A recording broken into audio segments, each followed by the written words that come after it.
Bonjour, je suis Gaëlle Sainte-Marie, rédactrice en chef de la revue Brailles et Combrailles.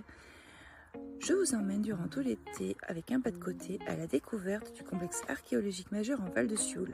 Nous poursuivons aujourd'hui notre exploration à Charroux avec Alexandre Michel.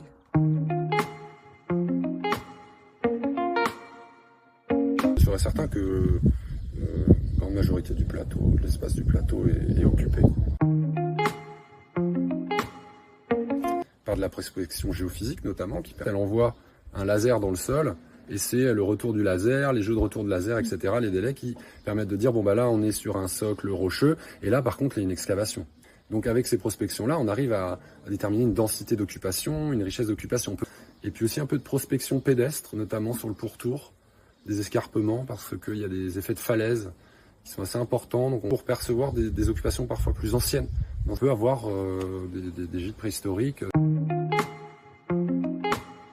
On parle du plateau du Pérou qu'on a diagnostiqué, mais il y a un plateau jumeau où il y a la ville médiévale actuelle de Charroux, qui lui est encore plus grand et qui pourrait marcher avec le premier, le Pérou, et faire un complexe beaucoup plus imposant et qui là serait d'envergure vraiment à l'échelle européenne. Donc si les deux plateaux sont occupés à l'époque néolithique et au second âge du fer, etc., là on est face à un site majeur.